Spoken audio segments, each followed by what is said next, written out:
Hello दोस्तों, मेरा नाम है जयवीर कुमार और आज मैं करवा रहा हूँ आपको एसएससी सीएचएसएल टायर 1 जो कि आपका 8 जून को हुआ था। इवनिंग शिफ्ट में 4 बजे से 5 बजे के बीच में जो एग्जाम हुआ था उसका मैं मैथ सॉल्यूशन आपके लिए लेकर आया हूँ। तो चलिए स्टार्ट करते हैं भाई पहले क्वेश्चन से। भाई पहले क्वेश्चन में कहता है दूध और पानी के 300 ml मिश्रण में 75% दूध है, इसमें कितना पानी ml में मिलाया जाए ताकि यह 45% दूध वाला एक मिश्रण बन जाए। ठीक है भाई, देखिए भाई यहाँ पर दूध और पानी यानी कि मिल्क एंड वाटर का एक मिक्सचर 300 ml का एक मिक्सचर है। भाई देखिए, ये पहले इस बात को समझ लीजिए कि आपके पास मान लो कोई भी एक दूध और पानी का एक मिक्सचर है, आप उसकी क्वांटिटी को बढ़ाना चाहते हैं या फिर यूं कह लीजिए कि आप उसमें जो दूध की क्वांटिटी है उसको घटाना चाहते हैं या दूध के प्रतिशत में कमी लाना चाहते हैं, तो आप क्या कर सकते हैं, उसमें पानी को ऐड करना आपको होता है, जिससे आपकी क्वांटिटी भी बढ़ेगी और जो उसके अंदर जो दूध है उसका जो प्रतिशत है वो भी घटेगा। तो यही क्वेश्चन यहाँ पर है भाई। देखो, पहले जो दूध का प्रतिशत होता है वो होता है भाई 75%, यानी कि 3/4। भाई 3/4 का मतलब क्या है कि 4 क्वांटिटी है टोटल, जिसमें से 3 क्या है दूध है, ठीक है, और 1 क्या है पानी है। ठीक है भाई, अब दूसरी बार में कह रहा है कि यह दूध कितना हो जाता है, 45% होता है। तो 45% दूध हो जाता है, तो 45% का जो फ्रैक्शन होती है वो क्या होती है भाई, 45% की फ्रैक्शन क्या होगी, 9/20 होगी। यानी कि 20 क्वांटिटी है टोटल, 20 में से 9 क्या है आपका दूध है और 11 क्या है आपका पानी है भाई। ठीक है भाई, अब देखिए भाई यहाँ पर मैंने आपको अभी बताया कि जो दूध की जो क्वांटिटी है वो सेम रहेगी, सिर्फ प्रतिशत और जो उसकी जो टोटल, देखो दो चीजों में वृद्धि होगी, दो चीजों में ही परिवर्तन होगा। एक है दूध के प्रतिशत में परिवर्तन होगा, दूसरा है दूध के जो टोटल जो मिक्सचर है, टोटल मिक्सचर की क्वांटिटी घटेगी और बढ़ेगी। ठीक है, तो परिवर्तन सिर्फ दो चीजों में हो रहा है, एक तो प्रतिशत परिवर्तन और दूध के अंदर, ठीक है, और दूसरा क्वांटिटी टोटल मिक्सचर के अंदर। ठीक है, तो अब एक बात बताइए, यहाँ पर जो दूध जो पहले जितना था अब भी उतना ही है ना, तो अब भी हम उसको उतना ही रखेंगे, यानी कि 3 से मल्टीप्लाई यहाँ रखेंगे भाई, 3 से मल्टीप्लाई यहाँ रखेंगे। अब जो हमारा दूध है वो पहले जितना था सेम उतना ही हो गया है। ठीक है, सिर्फ क्या ऐड हुआ है, हमने जो पानी ऐड किया है, और पानी कितने यूनिट ऐड किया है भाई, देखो यहाँ पर 3 है तो यहाँ 8 है, तो 3 से 8 गया तो 8 यूनिट हमने क्या किया, इसमें पानी को ऐड किया है। अब देखिए भाई यहाँ पर 9 और 3 यानी कि जो पहले वाली फ्रैक्शन क्या देती है, ये हमें किसके बराबर दे रहा है, 300 ml के बराबर है। ठीक है, और 9 और 3 यानी कि 12 जो यूनिट है वो किसके बराबर आएगी भाई, 300 ml के बराबर आएगी। ठीक है, तो 1 यूनिट किसके इक्वल आएगी भाई, 1 यूनिट आएगी 25 ml के इक्वल। ठीक है, अब तो 8 unit, 8 into 25 equal to 200 ml। ठीक है, तो आपका जो आंसर बनेगा वो क्या बनेगा भाई, डी। ठीक है, 200 यूनिट, 200 ml भाई, सॉरी। अब सेकंड क्वेश्चन देखते हैं भाई, सेकंड क्वेश्चन में क्या कहता है।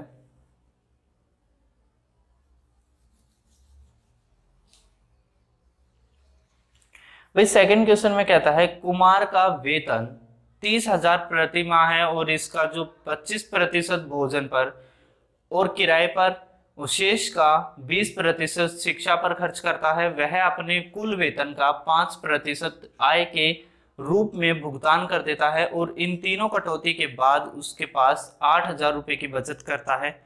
बचत के बाद उसके पास कितनी राशि बचती है।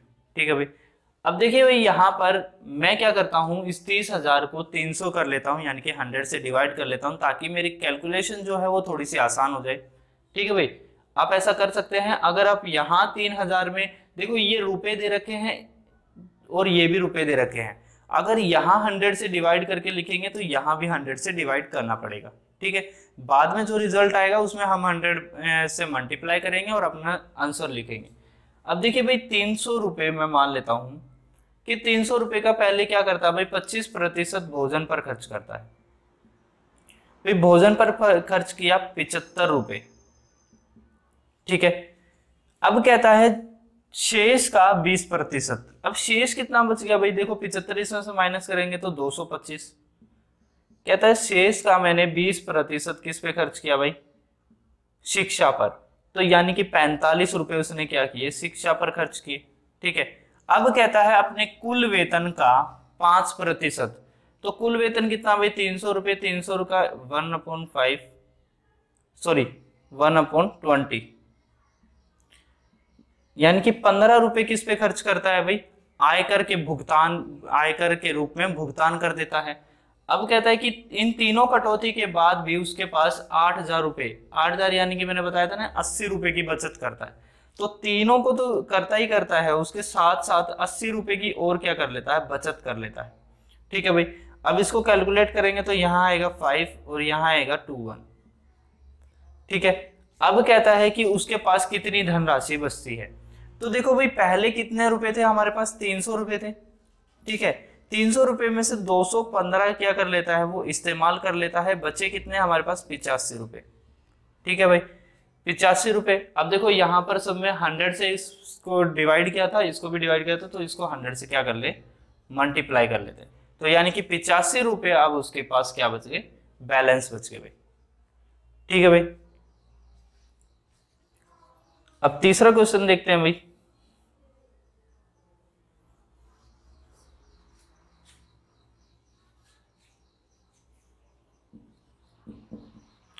तीसरे क्वेश्चन में क्या कहता है भाई, एक महिला अपने आय का 25% खर्च करती है, वह उसका जो व्यय है 1250 है, तो उसकी आय कितनी है भाई। देखो आय का 25% खर्च करती है, यानी कि आय में से देखो 25% यानी कि 1/4 भाई, खर्च कितना करती है, 4 में से 1 रुपए खर्च करती है और अपना कितना भाई बचा लेती है, 1250 रुपए। देखो उसका जो व्यय है वो कितना है, 1250 है, यानी कि 1 यूनिट खर्च करती है और 3 यूनिट को क्या कर लेती है, सेव कर लेती है भाई। 4 यूनिट का मतलब क्या है कि 1 यूनिट एक्सपेंडिचर है उसका और 3 यूनिट जो है उसकी बचत है, यानी कि सेविंग है, ठीक है। तो कहती है उसका जो एक्सपेंडिचर है वो 1 यूनिट नहीं है, 1250 है, ठीक है। तो उसकी टोटल आय, तो टोटल आय कितनी है भाई, 3 और 1 4, तो यानी कि 4 से मल्टीप्लाई करेंगे तो कितना आएगा, 5000, ठीक है भाई। तो यानी कि सी आपका क्या हो जाएगा, आंसर हो जाएगा 5000, ठीक है। अब क्वेश्चन देखते हैं भाई, फोर्थ क्वेश्चन में क्या कहता है।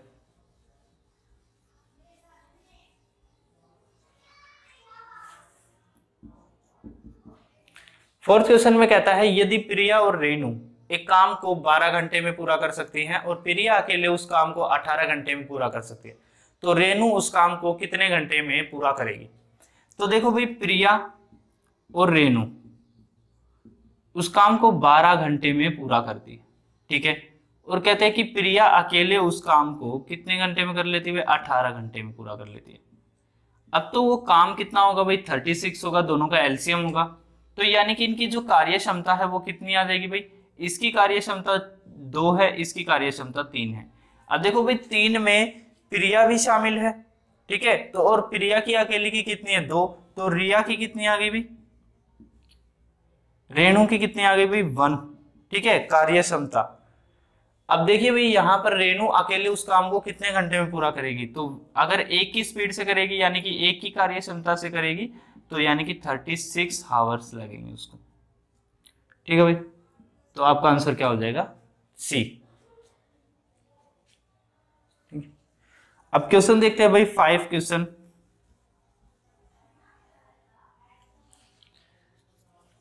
फिफ्थ क्वेश्चन को देखिए भाई, यहां पर कहता है 3 शहर ए बी सी इस प्रकार स्थित हैं कि वे एक सीधी रेखाओं से जुड़ते हैं, तो वे एक समबाहु त्रिभुज यानी कि इक्विलेटरल ट्रायंगल बनाते हैं जिसकी सभी भुजाएं क्या होती है, एक दूसरे के बराबर होती है। राशिद ए से बी तक 40 किलोमीटर की स्पीड से चलता है और बी से सी तक 60 किलोमीटर की स्पीड से चलता है। सी से ए तक 72 किलोमीटर प्रति आवर की स्पीड से चलता है। पूरी यात्रा में राशिद की औसत चाल बताइए भाई। अब देखो भाई औसत चाल कैसे करेंगे भाई, यहाँ पर भाई ये एक ट्रायंगल की शेप में वो यहां से चलता है ए से बी और बी से सी की तरफ, ठीक है। कहता है कि भाई यहां से ए से बी की तरफ जो चलता है वो चलता है 40 किलोमीटर प्रति हावर की स्पीड से, ठीक है भाई। बी से सी चलता है 60 किलोमीटर प्रति हावर की स्पीड से, और यहां चलता है भाई 72 किलोमीटर प्रति हावर की स्पीड से, ठीक है। अब देखो भाई, अगर इन देखो ये इक्विलेटरल ट्रायंगल है, ठीक है। इक्विलेटरल ट्रायंगल है तो यानी कि सारी भुजाएं क्या है, आपस में बराबर है। तो देखो यहाँ पर 40, यहाँ पर 60, यहाँ पर 72, यानी कि ये भुजाएं आपस में बराबर नहीं हो रही है। तो हम क्या करेंगे, इनका एलसीएम ले लेते हैं। एलसीएम लेंगे तो भाई एलसीएम आएगा 720 यानी कि 720। अब 720 से इसको मल्टीप्लाई करेंगे तो यहाँ कितना आएगा, 18 आएगा, ठीक है। यहाँ कितना आएगा, 12 आएगा, और यहाँ कितना आएगा भाई, 10 आएगा।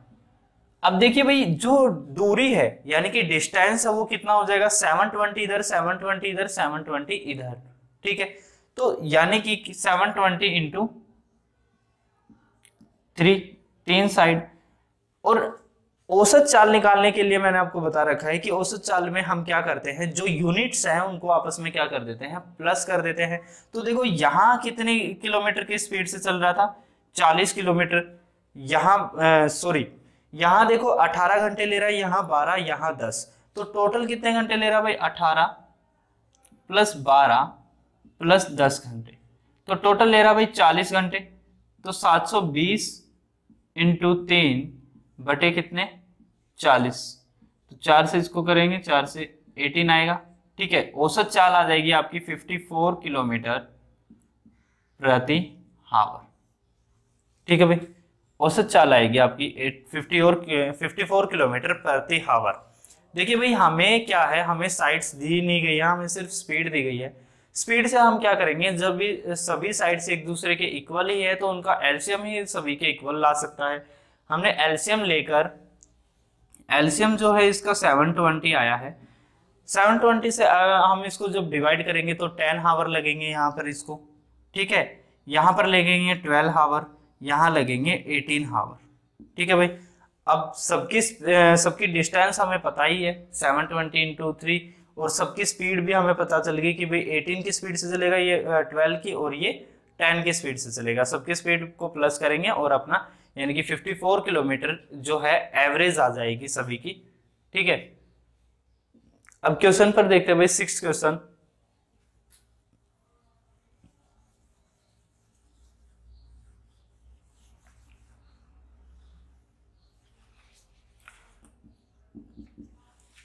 सिक्स क्वेश्चन में देखिए भाई क्या कहता है, एक जहाज 15 किलोमीटर की स्पीड, 15 किलोमीटर हावर की स्पीड से चलता है और एक निशान तक जाता है, और 10 घंटे 10 किलोमीटर पर हावर की स्पीड से चाल से आरंभिक बिंदु पर वापस आ जाता है।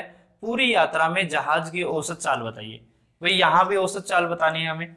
अब देखिए, मान लिया जाए भाई जहाज यहाँ से शुरू हुआ और यहाँ तक गया 15 किलोमीटर प्रति हावर की स्पीड से, ठीक है भाई। अब मान लिया मैंने कि वो एक ही घंटा चला और 15 किलोमीटर की उसने डिस्टेंस कंप्लीट करी। यहां से वो क्या होता है, रिटर्न होता है, रिटर्न होकर क्या आता है, 10 किलोमीटर प्रति हावर की स्पीड से आता है।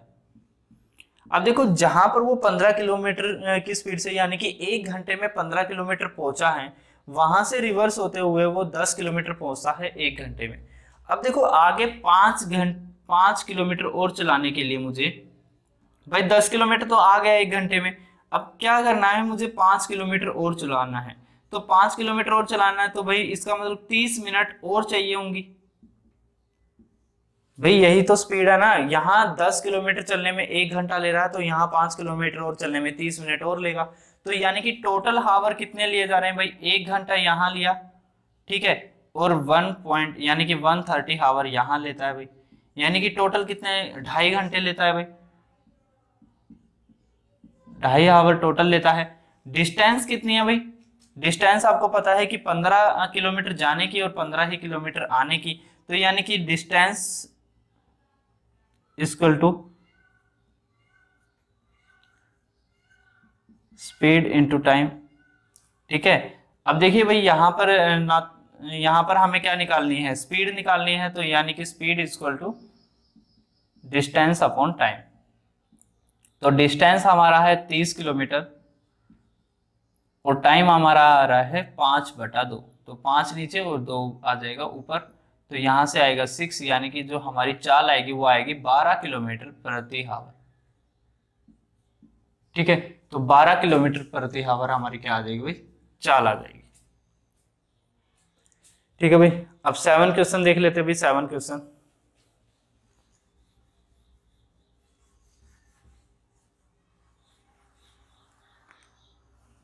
क्या पूछा गया भाई 7 क्वेश्चन में, एक समबाहु त्रिकोण का परिमाप 75 सेंटीमीटर है, उसका क्षेत्रफल ज्ञात करें।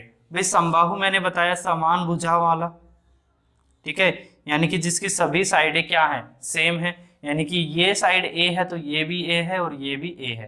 कहता है इसका परिमाप जो है, पेरीमीटर कितना दिया गया है भाई, पेरीमीटर दिया गया है भाई 75 सेंटीमीटर। अब देखिए भाई 75 सेंटीमीटर पेरीमीटर दिया गया है, तो देखिए यहाँ पर ए यानी कि ए को 3 बार प्लस किया गया है, यानी कि 3a। ठीक है, 3a की वैल्यू कितनी दी गई है, 75 सेंटीमीटर। तो a की वैल्यू कितनी आ गई भाई, 25 सेंटीमीटर। ठीक है, अब भाई आपको इक्विलेटर ट्रायंगल का अगर एरिया नहीं पता है तो देख लीजिए, एरिया होता है भाई इक्विलेटर ट्रायंगल का √3/4 a का स्क्वायर। ठीक है, अब यहां देखेंगे तो भाई 25 का स्क्वायर 625 √3/4 सेंटीमीटर स्क्वायर। ठीक है भाई, अब यहां पर ऑप्शन है आपका डी। ठीक है भाई, अब 8th क्वेश्चन देखते हैं भाई। 8th क्वेश्चन में क्या कहता है,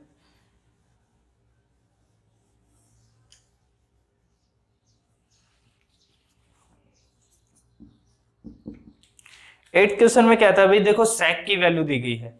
ठीक है, सेक स्क्वायर थीटा की वैल्यू दी गई है बराबर है 4/3। अब अगर और पूछा किसका गया है भाई, कोसिकेंट थीटा प्लस 30 डिग्री का मान ज्ञात करें, और थीटा क्या है हमारा, न्यून कोण है, यानी कि 90 से कम है। अब देखो भाई यहां पर अगर मैं स्क्वायर को इधर लेकर जाऊं तो वैल्यू क्या बनेगी, 2/√3। अब सेक की कहां पर 2/√3 वैल्यू होती है भाई, अगर सेक की ना पता हो तो आपको पता है सेक किसका अपोजिट होता है, कोस का होता है। ठीक है, कोस का अपोजिट होता है, यानी कि 1/cos क्या होता है, 1/cos theta equal to sec theta होता है। ठीक है भाई, तो यहां पर कोस की वैल्यू क्या हो सकती है भाई, √3/2। आपको पता है कि यहां पर कोस की जो वैल्यू 30 होती है, कोस 30 की वैल्यू जो होती है वो होती है √3/2। ठीक है, तो यानी कि सीकेंट 30 की वैल्यू क्या होगी, 2/√3। तो यानी कि यहां से हमें थीटा की वैल्यू क्या मिली भाई, थीटा की वैल्यू जो है वो है 30। ठीक है, यहां से 30 थीटा की वैल्यू निकली है भाई। अब थीटा की वैल्यू 30 है, तो यहां पर पूछा गया है कोसेक। अब कोसेक किसका अपोजिट होता है भाई, साइन का, थीटा प्लस 30। अब थीटा की वैल्यू है 30, तो यहां यानी कि कोसेक क्या पूछा गया है, कोसेक 60। और कोसेक 60 क्या होता है भाई, √3 कोसेक 60 कितना होता है भाई, 2/√3। तो आपका आंसर क्या हो जाएगा भाई, डी। देखो अगर आपको साइन, कोस और टेन की वैल्यू नहीं याद होती है तो सिर्फ आप साइन की वैल्यू याद कर लीजिए, कोस की वैल्यू याद कर लीजिए और टेन की वैल्यू याद कर लीजिए। उसके बाद जो भी वैल्यू पूछी जाती है, कोसिकेंट, सीकेंट और कोट की जो वैल्यू पूछी जाती है वो सभी इनके ऑपोजिट में होती है, तो वो आपको आसानी से याद रहेंगे। ठीक है भाई, तो यहां पर जो आपका आंसर बनेगा वो बनेगा डी।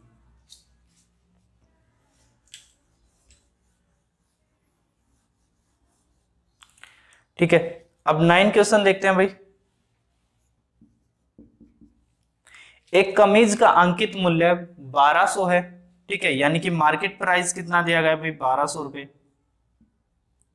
कहता है उस पे पहले 25% की छूट दी गई। भाई 25% की छूट यानी कि 1/4 की छूट दी गई। 1/4 की छूट देने के बाद यह जो वैल्यू हो जाती है वो 1/4 यानी कि इसका 300 होती है। ठीक है, वैल्यू हो गई 900 रुपए।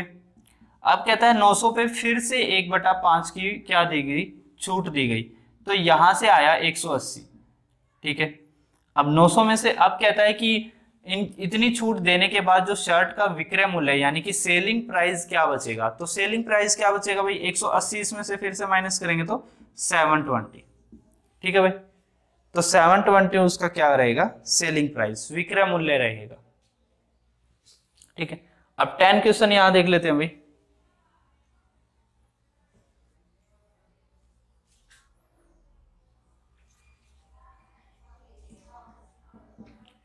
टेन क्वेश्चन में देखिए 19% की छूट पर एक पुस्तक का विक्रय मूल्य 453.60 है, इसका अंकित मूल्य यानी कि मार्केट प्राइस क्या होगा।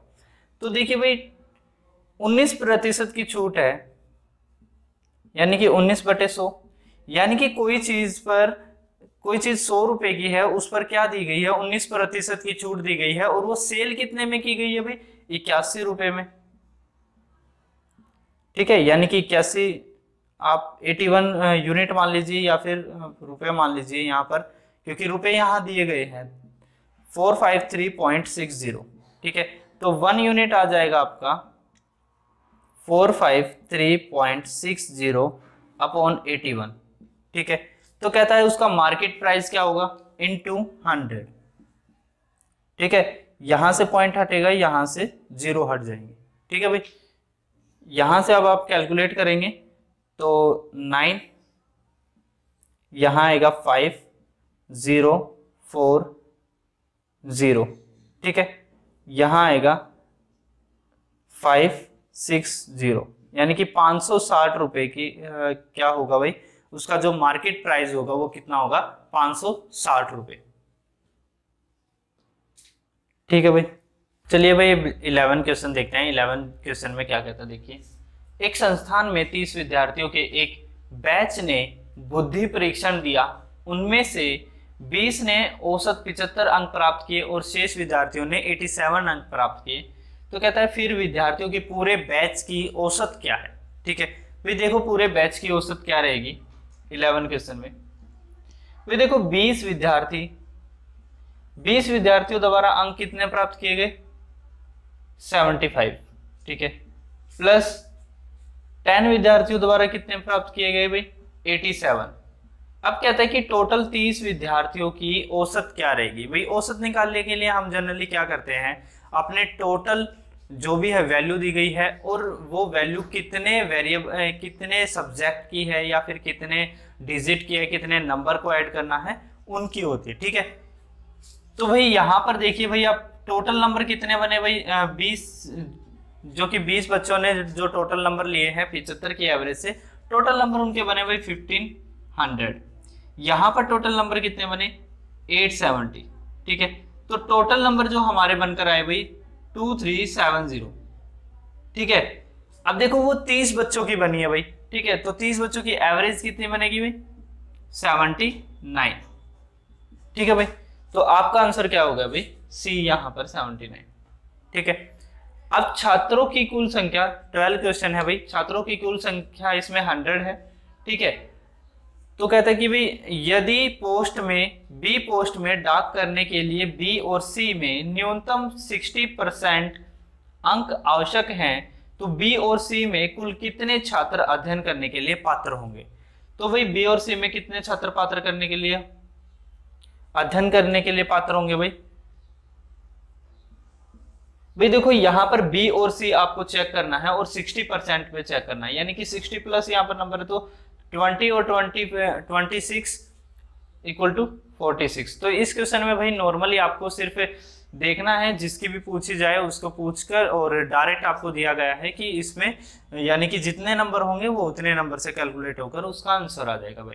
ठीक है, अब क्वेश्चन देखते हैं भाई 13 क्वेश्चन। ये आपकी जो जितने भी मैंने अभी तक, देखो पिछली भी मैंने CHSL के क्वेश्चन करवाए थे और अब की भी मैं करवा रहा हूँ, इनमें सबसे यूनिक क्वेश्चन है ये। ठीक है, जो कि ज्योमेट्री से लिया गया है। इस क्वेश्चन को बड़े ध्यान से समझना भाई, कहता है यदि 28 सेंटीमीटर और 18 सेंटीमीटर त्रिज्या वाले दो वृत्त बाह्य रूप से स्पर्श करते हैं तो उभयनिष्ठ रेखा यानी कि टेंजेंट की लंबाई कितनी होगी। ठीक है भाई, लेंथ ऑफ टेंजेंट।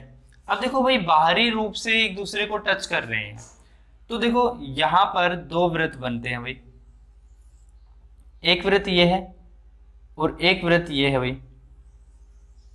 ठीक है, जो कि एक दूसरे को क्या कर रहे हैं, यहां पर टच कर रहे हैं। ठीक है भाई, दोनों की क्या है रेडियस, यानी कि इसकी रेडियस जो है वो 28 सेंटीमीटर है। ठीक है, इसकी रेडियस कितनी है भाई, 18 सेंटीमीटर है। ठीक है, अब कहता है कि यहां से एक रेखा दोनों को स्पर्श करते हुए जाती है, दोनों को एक एक पॉइंट पर टच करते हुए जाती है। ठीक है, यहां एक पॉइंट है, यहां एक पॉइंट है, तो ये एक पॉइंट ए बना, ये एक पॉइंट बी बना। कहता है इस पॉइंट की लेंथ कितनी होगी। अब देखो भाई, इस पॉइंट की जो लेंथ बनेगी वो क्या बनेगी भाई, ये 28 में थोड़ा सा नीचे बना देता हूं, 28। ठीक है, अब देखो भाई, यहां पर जो रेडियस आपकी बनी है वो क्या बनी है भाई, ये वाली आपकी रेडियस बनी है।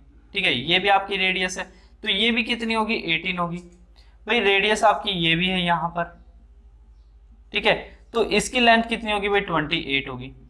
ठीक है, अब यहां पर देखिए भाई, यहां पर अगर आप इस लेंथ को आगे बढ़ाएंगे और इस वाले वृत्त के अंदर पूरा करेंगे तो आपको पता है कि ये वाली जो लेंथ है और ये वाली लेंथ, देखो दो लेंथ यहां से मैं क्रिएट कर रहा हूं, एक ये लेंथ की है मैंने, ये 18 है, और एक ये वाली लेंथ मैंने यहां से दो लाइन क्रिएट की है भाई। इन दोनों लाइन को ध्यान से समझना।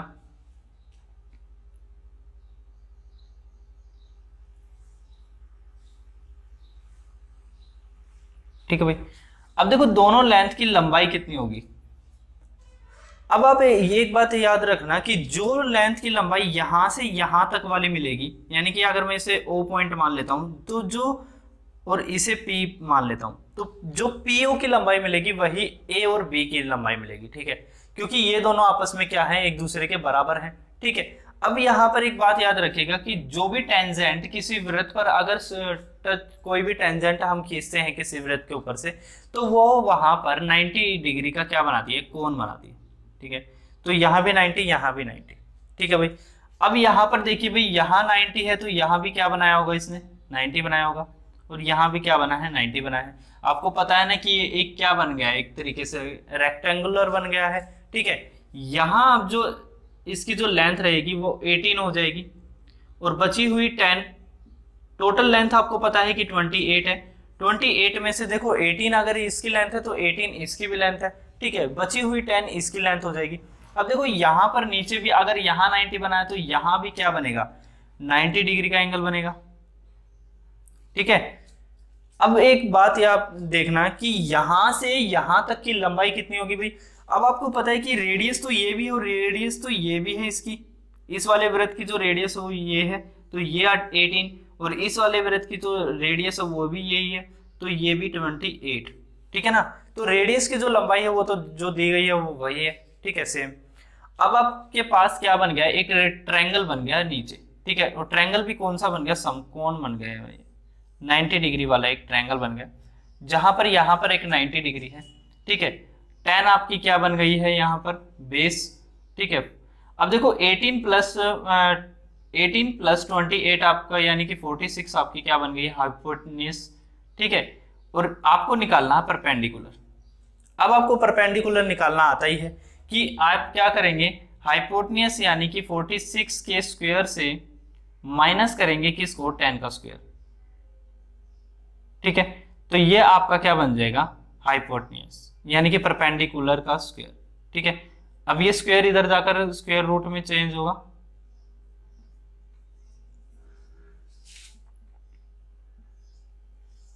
ठीक है, स्क्वायर रूट में चेंज होगा तो आप देख लीजिए, ए का स्क्वायर माइनस बी का स्क्वायर, तो एक बार तो 46 प्लस 10, एक बार 46 माइनस 10। ठीक है, दोनों को मल्टीप्लाई करेंगे तो यहां पर आएगा 56 इंटू 36।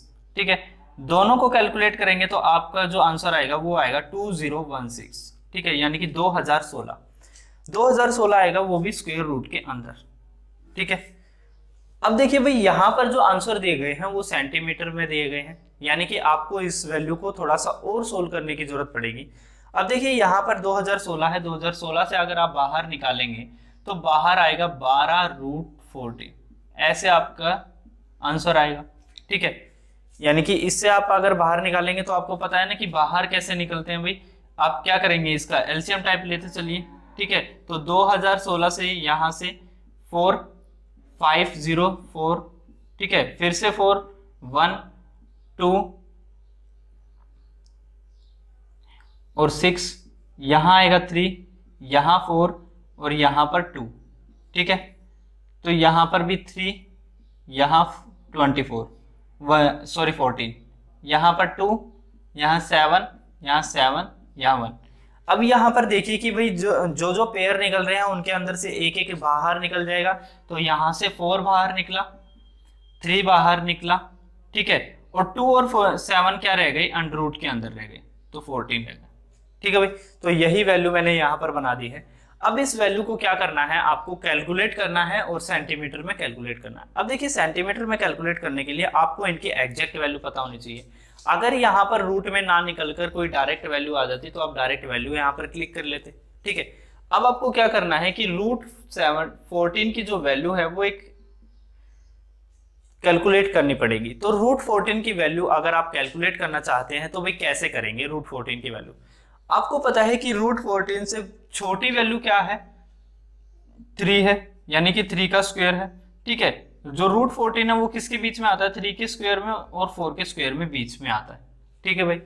अब अगर आप इसको थोड़ा ज्यादा कैलकुलेट करना चाहते हैं, क्योंकि देखो यहाँ पर अगर आप इसको कैलकुलेट करेंगे तो 14 3 जा सॉरी, यहां पर अगर आप इसकी वैल्यू 3 रखेंगे तो 36 आएगा, 4 रखेंगे तो 48 आएगा, यानी कि इसकी वैल्यू जो है वो इन दोनों के बीच में आएगी, ठीक है भाई। अब इन दोनों के जो बीच में जो एग्जैक्ट वैल्यू आएगी, यानी कि कहां से हमें पता चल जाए कि इसकी जो एग्जैक्ट वैल्यू है वो वहीं पर लाई करेगी। तो देखिए भाई यहाँ पर अगर आप 3 इससे थोड़ा सा ज्यादा आगे बढ़ाना चाहते हैं, क्योंकि यहाँ पर देखो हमें इतना कैलकुलेट करने की जरूरत इसलिए है क्योंकि यहाँ पर जो दो ऑप्शन है 44.90 और 44.12, इन दोनों के बीच में थोड़ा कम गैप है, इसलिए हमें थोड़े ज्यादा इसे कैलकुलेट करने की जरूरत है। अब देखिए भाई यहाँ पर अगर आप 35 का स्क्वायर करना चाहें, 3.5 का स्क्वायर करना चाहें, तो आपको पता है कि 5 का स्क्वायर 25 और 3 का स्क्वायर 9, ठीक है, सॉरी 312, तो यानी कि 12.12 आएगा, जबकि आपको कितना चाहिए 14 के आसपास चाहिए, ठीक है। तो आप इसको क्या करेंगे, थोड़ा और आगे बढ़ाएंगे, और आगे बढ़ाएंगे तो आप 3.7 का स्क्वायर करेंगे, ठीक है। 3.7 का स्क्वायर यानी कि 37 का कर लीजिए आप, यानी कि 49 और 3 3 9, 21 दूनी 42, ठीक है, 9 6 30। अब देखो यहाँ पर जो स्क्वायर आया, पॉइंट हटाया तो पॉइंट यहाँ पर लगा देते हैं, यानी कि 13.69। अब देखो यहाँ पर अगर आप 3.8 का स्क्वायर करेंगे तो 14 से काफी ज्यादा चला जाएगा, ठीक है। तो आप क्या कर लीजिए, इसको 3.37 तक ही रख लीजिए।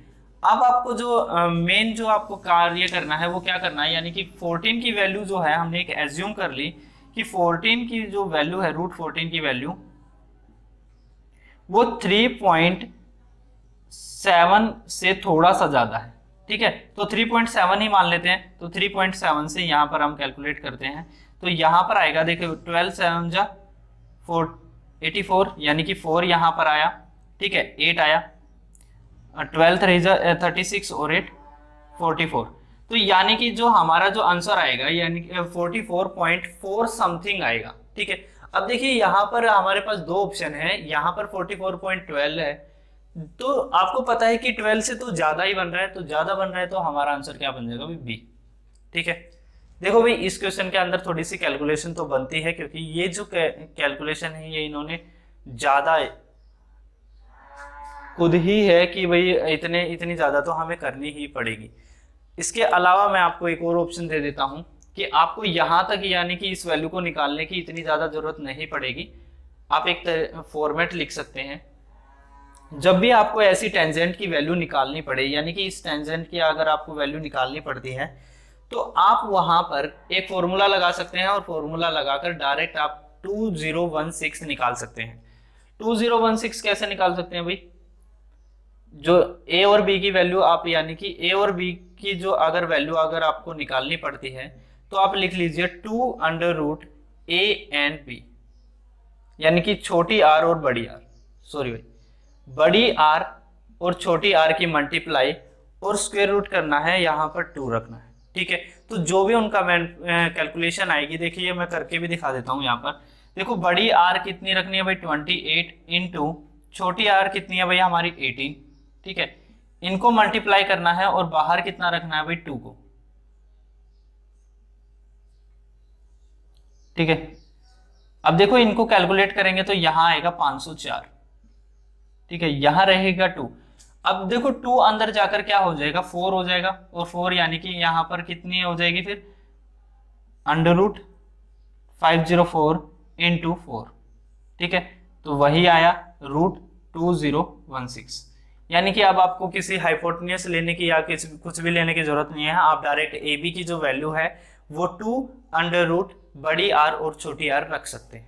ठीक है, इससे आपकी कैलकुलेशन, अब यहां पर आकर आपको कैलकुलेट करना ही पड़ेगा, क्योंकि जिस तरीके से ऑप्शन दिए गए हैं उन्हीं तरीके से आपको सोल्व करना ही पड़ेगा। ठीक है भाई, अब क्वेश्चन देखते हैं भाई 15 क्वेश्चन में क्या कहते हैं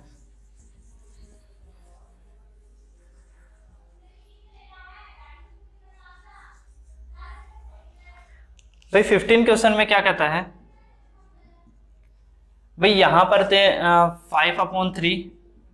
ठीक है, यहां पर 4/9, यहां पर p/9। ठीक है, यहां 5/4, यहां पर 2/3, यहां पर मल्टीप्लाई करेंगे तो ये 6 ऊपर आ जाएगा। ठीक है, इसी तरीके से अगर हम यहां भी मल्टीप्लाई करेंगे तो ये जो वैल्यू है ये ऐसी बन जाएगी 9/4 इंटू p/9 5/4। देखो यहां से इससे कट करेंगे तो 2 यहाँ पर से 3 और ये आपस में कट जाएगा, तो यहाँ पर क्या रह जाएगा सिर्फ और सिर्फ 5।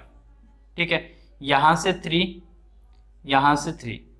ठीक है, तो 5 की जो वैल्यू है, देखो इस 5 से ये 5 कटेगा, तो p की जो वैल्यू आ जाएगी वो आ जाएगी भाई 12। तो यहाँ पर आपका आंसर बन जाएगा भाई डी।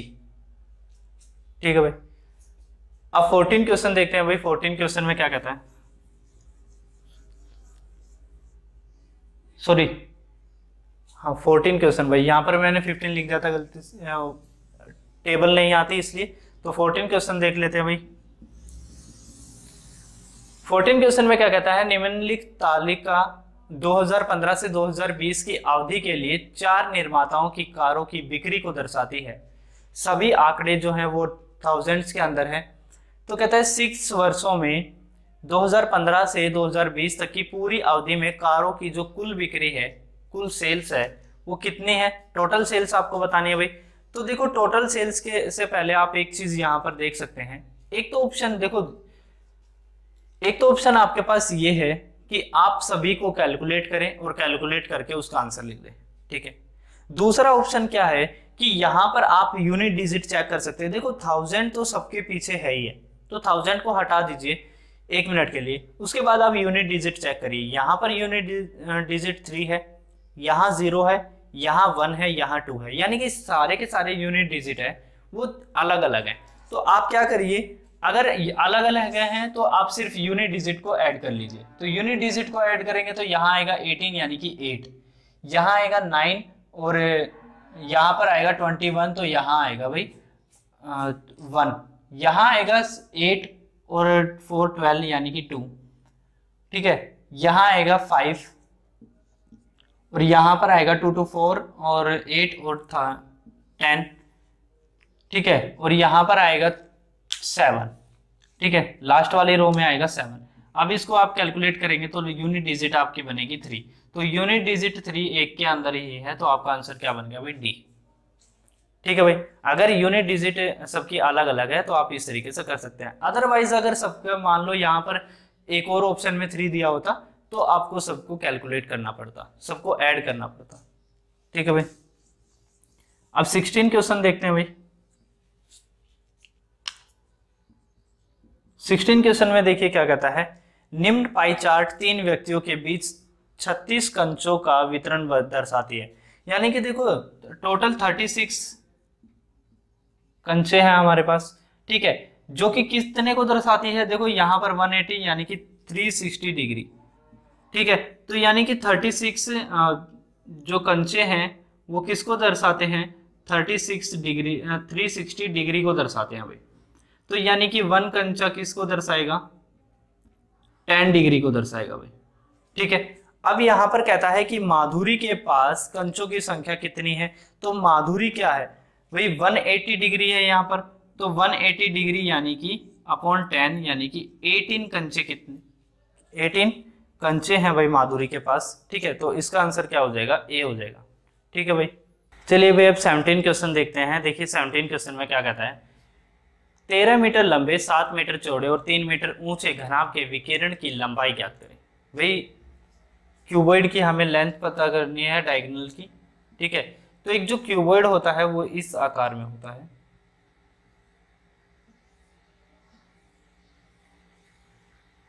ठीक है भाई, इस तरीके से आपका एक क्यूबॉइड होता है, ठीक है। तो आप ये जान लीजिए कि इसके अंदर जो डायगोनल होते हैं वो दो तरीके के डायगोनल होते हैं। एक होता है जो इसके फर्श पर जो लाई करता है, यानी कि एक होता है जो यहां से यहां तक का जो डायगोनल होता है, ठीक है, और एक डायगोनल होगा जो यहां से डायरेक्ट इस कोने में तिरछा होकर इस पर जो एक डायगोनल होगा वो इस तरीके से होगा। एक डायगोनल होता है जो इसके फर्श पर होता है, ठीक है। तो कहता है इस वाले फर्श की, इस वाले जो डायगोनल है उसकी लेंथ कितनी होगी, तो उसकी लेंथ होगी भाई स्क्वायर रूट में लेंथ का स्क्वायर प्लस ब्रेथ का स्क्वायर प्लस हाइट का स्क्वायर, ठीक है। अगर आपसे कभी पूछा जाए तो इसकी लेंथ कितनी होती है भाई, इसकी लेंथ होती है, देखो इसके अंदर हमारी हाइट इंक्लूड नहीं होती है, ठीक है। तो इसमें से सिर्फ और सिर्फ हाइट को हम हटा देंगे तो लेंथ का स्क्वायर प्लस ब्रेथ का स्क्वायर, ठीक है। तो ये इसकी लेंथ हो जाएगी भाई। अब देखिए भाई यहाँ पर इसकी लेंथ पूछी है तो इसकी लेंथ कितनी हो जाएगी, 13 का स्क्वायर प्लस 7 का स्क्वायर प्लस 3 का स्क्वायर, ठीक है। ये सभी रहेगा अंडररूट के अंदर, और अंडररूट के अंदर रहेगा तो यहाँ पर जो आपका कैलकुलेशन करने के बाद जो आंसर आएगा वो आएगा 227 मीटर, ठीक है भाई। तो सी आपका क्या हो जाएगा यहाँ पर आंसर, ठीक है। अब 18 क्वेश्चन देखते हैं भाई।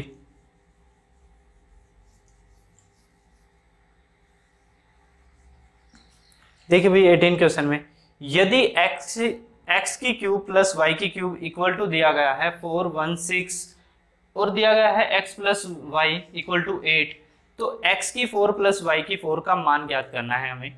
तो देखिए भाई यहाँ पर 18 क्वेश्चन में अगर हम इन दोनों को मल्टीप्लाई करें आपस में तो क्या बनेगा भाई, देखो x की 4 बनेगा प्लस y की क्यूब x बनेगा प्लस x की क्यूब प्लस y बनेगा, सॉरी y बनेगा, ठीक है। और यहां पर प्लस में बनेगा y की क्यूब, ठीक है। यहां पर देखो हमने दोनों को मल्टीप्लाई किया है तो हम इन दोनों को भी मल्टीप्लाई कर देते हैं, यानी कि 416 मल्टीप्लाई 8, ठीक है भाई। अब देखो आपके पास एक यहां पर फॉर्मेट बन गया कि x की 4 प्लस y की 4, तो एक तरफ हो गया जो हमें यहां पर निकालना है, ठीक है। और दूसरी चीज क्या बनकर आई है हमारे सामने, x और y, तो x y को यहां से कॉमन ले लेते हैं तो यहां बचेगा x का स्क्वायर प्लस y का स्क्वायर, ठीक है। और यहां पर रहेगा आपका 416 इंटू 8, ठीक है भाई। अब देखो आपको जो वैल्यू निकालनी है वो क्या निकालनी है, अगर आप इस वैल्यू तक पहुंच जाएं, यानी कि इन वैल्यूज को अगर आप निकाल लें तो आप इन वैल्यूज को इनमें से माइनस करेंगे तो आपकी जो है x की 4 प्लस y की 4 की वैल्यू निकल कर आ जाएगी। अब देखिए भाई इन वैल्यूज को आप कैसे निकाल सकते हैं, आप इस वैल्यू से थोड़ा सा परिचित होंगे, जो वैल्यू यहाँ पर दी गई है अगर मैं इस वैल्यू का स्क्वायर करूं, यानी कि x प्लस वाई का अगर मैं होल स्क्वायर करता हूं तो मुझे 8 का भी स्क्वायर करना पड़ेगा, तो यानी कि यहाँ पर कितना बनेगा 64, यहाँ कितना बनेगा x square plus y square plus 2xy, ठीक है भाई। अब ये x स्क्वायर इधर रह जाएगा, देखिए इससे पहले हमें x और y की वैल्यू निकालनी पड़ेगी, ठीक है। और x और y की वैल्यू हम कहाँ से निकाल सकते हैं, देखिए भाई, x और y की वैल्यू निकालने के लिए आप क्या कीजिए, इस वैल्यू की आप इसको क्यूब कर लीजिए। ठीक है, इस वैल्यू की आप क्या कर लीजिए, क्यूब कर लीजिए। अगर आप क्यूब करेंगे तो x की 3, x प्लस वाई की 3।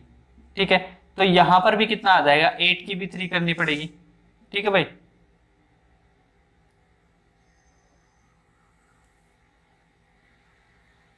तो यहां पर कितना आएगा भाई, x की क्यूब प्लस वाई की cube plus 3x² y plus 3y² x equal to आएगा 512। ठीक है भाई, अब देखो x की क्यूब प्लस y की क्यूब आपको दिया गया है 416, और 416 यहां जाकर इसमें से क्या हो जाएगा, माइनस हो जाएगा। तो यहां पर देखिए भाई, यहां बच गया 3xy। ठीक है, और यहां बचेगा x प्लस वाई। यहां इसमें से माइनस होने के बाद आएगा आपके पास 96। ठीक है, अब देखिए यहां पर x प्लस वाई आपको दिया गया 8। ठीक है, तो 8 से इसको हम डिवाइड करेंगे तो यहां पर आ जाएगा 12, और यहां आ जाएगा 3xy। तो x और y की जो वैल्यू आ जाएगी, यानी कि मैं ऊपर लिख देता हूं थोड़ा सा, देखो x और y की जो वैल्यू आ जाएगी वो आएगी 4। ठीक है, तो x y की वैल्यू 4 आ गई, तो 2 चौक 8, और 8 उधर जाकर क्या हो जाएगा, माइनस हो जाएगा। तो x² प्लस y² की जो वैल्यू आएगी वो आएगी 56। ठीक है भाई, और x y की वैल्यू आपके पास क्या आ गई, 4। ठीक है, अब इतना करने के बाद आपके पास ये वैल्यू यहां पर रखी हुई है। ठीक है, यहां रखी है तो आप इसको क्या कर सकते हैं, देखो यहां पर है तो 456। ठीक है, मल्टीप्लाई करेंगे और उधर लेकर जाएंगे, इसमें से क्या कर देंगे, माइनस 4 × 8। ठीक है, अब यहां पर इसको कैलकुलेट करेंगे तो यहां कितना आएगा भाई, 8 6 38 48 सॉरी 8, और यहां 4, यहां आएगा 2, यहां आएगा 33 28। ठीक है, माइनस करेंगे कितना भाई, 2 to 4। ठीक है, 2 to 4 को माइनस करेंगे तो हमारे पास रिजल्ट कितना आएगा, 4, यहाँ 0, यहाँ 1 और यहाँ 3। ठीक है, तो हमारा जो आंसर आया वो क्या क्या आया भाई, यानी कि x की 4 प्लस y की 4 बराबर है किसके भाई, 3104 के बराबर है। ठीक है, तो आपका आंसर क्या हो जाएगा भाई, ए। ठीक है भाई,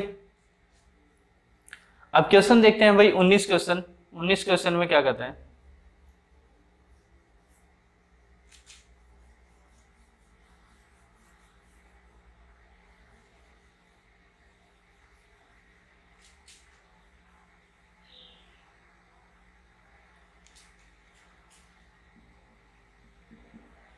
देखिए भाई 19 क्वेश्चन में क्या कहता है कि यदि किसी सामग्री का आधा भाग 20% के लाभ पर और 1/4 भाग 16% के भाग लाभ पर और शेष भाग 24% के लाभ पर बेचा जाता है, तो अंततः 90 रुपए का फायदा होता है।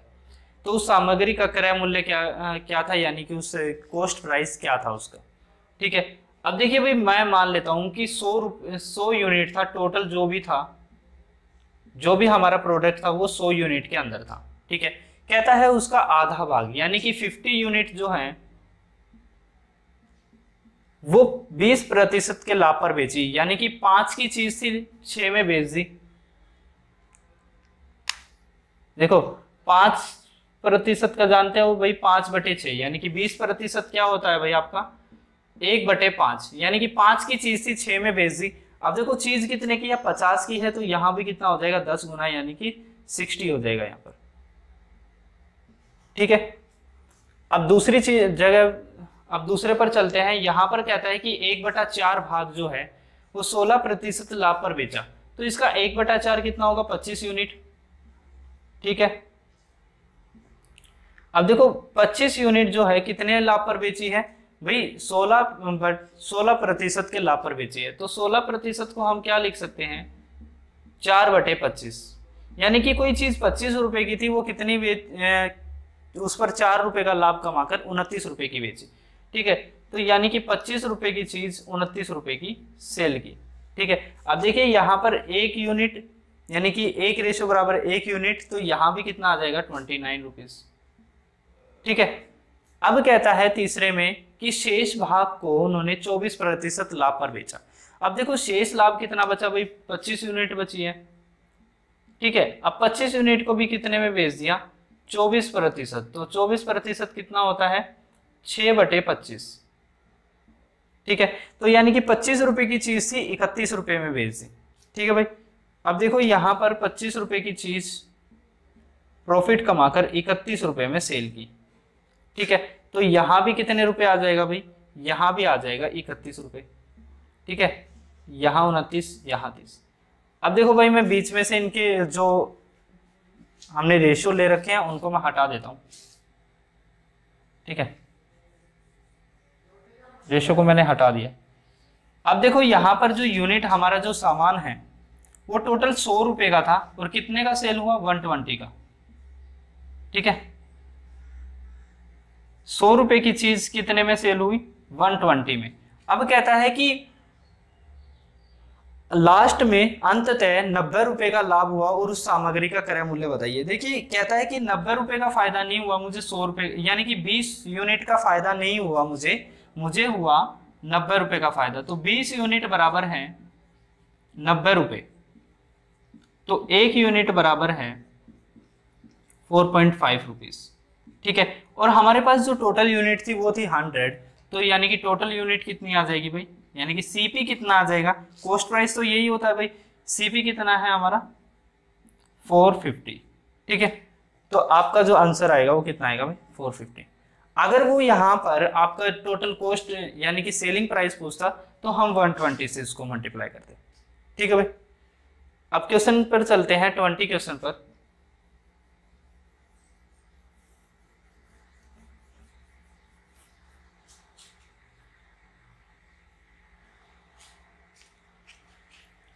भाई 20 क्वेश्चन में क्या है कि आपको वैल्यू दी गई है। देखिए मैं वैल्यू यहां लिख देता हूं, 7P323Q।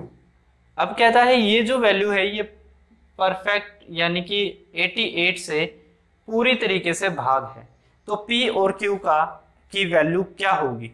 ठीक है, अब देखो यहां पर आपको पता है कि ये जो फैक्टर है ये 11 × 8 का है। ठीक है, तो आपको पता है कि 8 से कोई भी नंबर 8 से कब डिवाइड होगा, जब उसकी लास्ट की जो 3 डिजिट है वो 8 से डिवाइड हो, तभी हो सकता है। तो यहाँ पर जो Q की वैल्यू देखो, यहाँ पर मैं 2 3 के अंदर 2 3 और यहाँ पर Q की वैल्यू ऐसी क्या रखूं कि यहाँ से कि ये जो वैल्यू है ये कंप्लीटली डिविजिबल हो जाए 8 से। तो यहाँ देखिए भाई 8 2 जा 16 और यहाँ बचा 7, तो 7 8 9 जा यानी कि 8 9 जा 72। तो यहाँ पर यानी कि मैं Q की वैल्यू क्या रख सकता हूँ 2। ठीक है, अब Q की वैल्यू देखो 2 यहाँ पर हर एक जगह दी गई है, यानी कि इसी जगह नहीं दी गई है, इसको हटा दीजिए। ठीक है, अब देखो यहाँ पर कहता है कि अगर Q की वैल्यू 2 हो जाती है तो हमारे लिए फिर 11 का डिविजिबिलिटी देखना पड़ेगा। ठीक है, तो 11 से डिविजिबल कब हो सकता है, तो Q की वैल्यू हमने कितनी रखी है भाई 2 रखते हैं। ठीक है, अब देखो 11 से डिवाइड करना है तो हमें यहाँ 10 13। ठीक है, जानते हो ना odd places minus even places का जो डिफरेंस है या तो 0 आए या फिर 11 को कोई भी मल्टीपल आए। अब यहाँ पर है P + 2 2 + 2 4, तो यानी कि 4 + P।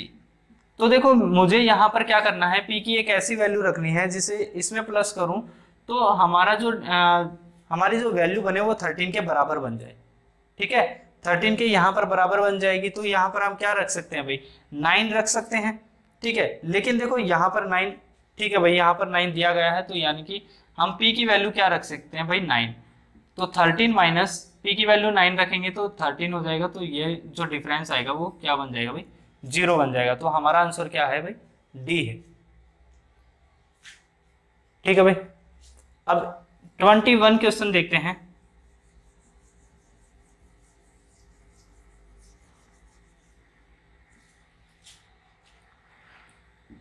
देखिए भाई 21 क्वेश्चन में यदि px³ + x² + 3x + q x plus 2 से डिविजिबल है और x माइनस 2 से भी पूरी तरीके से डिविजिबल है।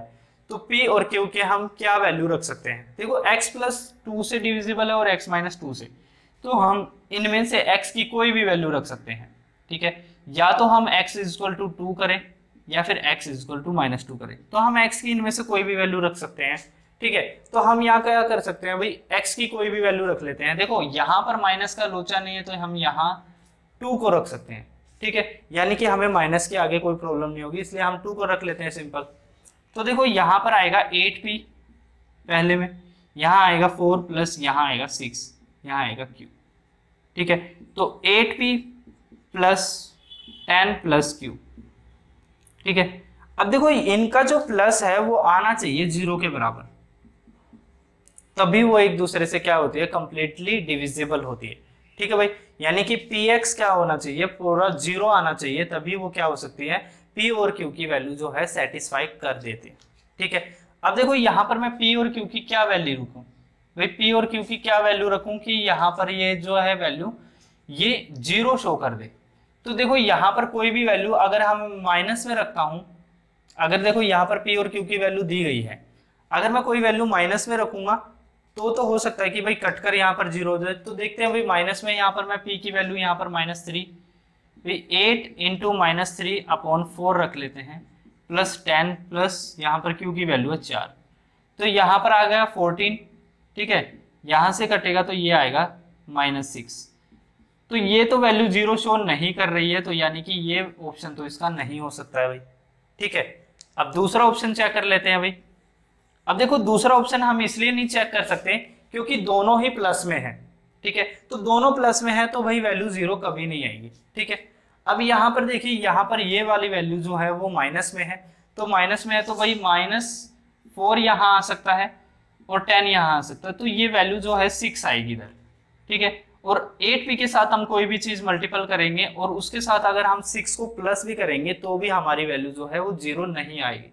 ठीक है, अब हम देखते हैं भाई लास्ट ऑप्शन में। लास्ट ऑप्शन में क्या है कि भाई -3 अपॉन 4 8 के साथ मल्टीपल है, plus 10 as it is, Q की वैल्यू -4। ठीक है, -4 रखेंगे तो यहाँ पूरा क्या हो जाएगा माइनस। अब ये वैल्यू जो है वो 0 लाई करेगी। देखो यहाँ पर -6 आया, ठीक है, प्लस 10 आया, -4 आया।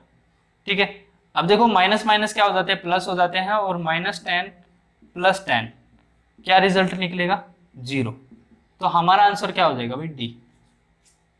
ठीक है भाई, तो px में क्या होता है, यानी कि इस वैल्यूज के अंदर क्या होता है, जो भी वैल्यू आपकी 0 यानी कि रिजल्ट अगर आपका 0 बन जाता है तो वही उसके क्या माने जाते हैं, जीरोज माने जाते हैं, गुणक माने जाते हैं। ठीक है भाई, फैक्टर्स माने जाते हैं। तो 22 क्वेश्चन देखते हैं भाई। अब देखिए 22 क्वेश्चन में a/b और b/c इस तरीके से दिया गया है भाई। तो a/b में कितना दिया गया है, 2 और 5, यहां पर दिया गया है 3/4। ठीक है भाई, 5 को इधर ले जाइए, 3 को इधर ले आइए, यहां पर आएगा 15, यहां आएगा 20 और यहां आएगा 6। तो बस ये रेशो पूछ रखा है तो इसका मान यही होगा। ठीक है, ए बी सी का रेशो पूछ रखा है तो ए बी सी का रेशो 3, 15 और 20 ही होगा। ठीक है भाई, अब क्वेश्चन पर देखते हैं भाई, 23 क्वेश्चन पर। 23 क्वेश्चन में क्या कहता है, देखिए भाई, एक घन यानी कि क्यूब का पृष्ठीय क्षेत्रफल जो है, एरिया उसका 726 सेंटीमीटर स्क्वायर है, तो घन का यानी कि क्यूब का वॉल्यूम क्या होगा। ठीक है भाई, अब देखिए भाई यहाँ पर उसके एक क्यूब दिया गया है। देखिए क्यूब की जो सारी साइडें होती हैं वो एक दूसरे के इक्वल होती हैं। ठीक है, ठीक है भाई, कुछ इस तरीके से बन गया।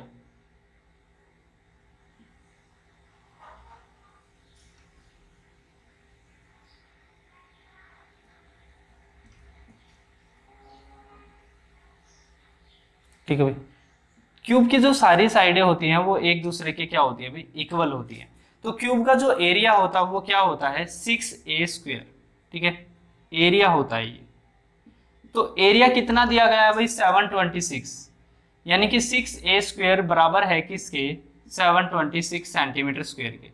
अब देखिए यहाँ पर a² की जो वैल्यू आएगी वो कितनी आएगी 121, यानी कि a की वैल्यू कितनी आ गई भाई 11, ठीक है, a की वैल्यू क्या आ गई भाई आपके सामने 11। अब पूछा गया है कि घन का वॉल्यूम कितना होगा, तो इसका वॉल्यूम क्या होता है a की क्यूब, तो यानी कि 11 की क्यूब।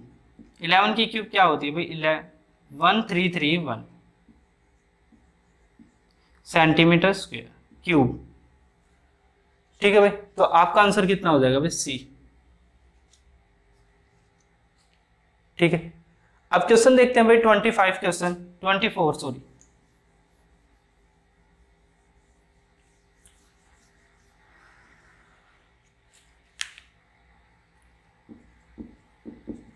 ट्वेंटी फोर क्वेश्चन को देखिए भाई, कहता है सुरेंद्र महेश को 10% वार्षिक ब्याज की दर पर 6,000 की राशि उधार देता है, जिस पर ब्याज वार्षिक रूप से चक्रवृद्धि होता है। 2 वर्ष के अंत में यह राशि कितनी हो जाएगी। तो कहता है भाई 6,000 की राशि है, ठीक है, 10% की दर पर देता है 2 साल तक। तो ये हो गया पहला साल, ये हो गया दूसरा साल, तो यहाँ भी 600, ठीक है। इसका जो आएगा, इसका जो 10% जो ब्याज होगा वो कितना आएगा 60, और इसका 10% कितना होगा भाई 600। तो यही पूछा गया है कि चक्रवर्ती ब्याज कितना होगा। तो चक्रवर्ती के अंदर हम क्या करते हैं, सबको प्लस कर लेते हैं। तो यहाँ पर प्लस करेंगे तो ये आएगा 7260, ठीक है भाई, यानी कि बी आपका क्या हो जाएगा ऑप्शन, ठीक है भाई। अब 25 क्वेश्चन देखते हैं।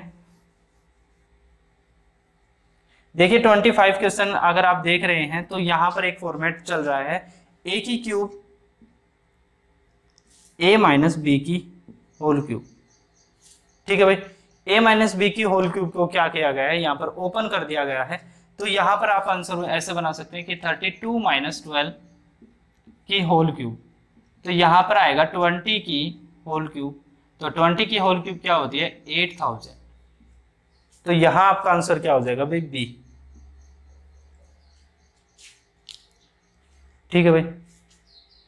तो बी आपका यहाँ पर हो जाएगा आंसर। तो भाई देखो CHSL के जो 8 तारीख का जो 4 बजे से 5 बजे के बीच में जो शाम को जो एग्जाम था, वो मैंने यहाँ पर उसके जो मैथ के क्वेश्चन है वो मैंने कंप्लीट करवा दिए हैं, ठीक है। 7 डेट के भी हो गए हैं कंप्लीट, उसकी भी वीडियो मैंने डाल दी है। अगर जिस भी बच्चे ने नहीं देखी है तो वो पीछे वाली वीडियो जाकर देख सकता है, मैं उसका लिंक जरूर डिस्क्रिप्शन में डालूंगा, ठीक है। अब जिस भी बच्चे को भाई ये सही लग रही है, बेनिफिशियल लग रही है, वो जरूर शेयर करें भाई अपने उन दोस्तों के साथ जो बच्चे SSC वगैरह की प्रिपरेशन कर रहे हैं। So thank you for watching my video.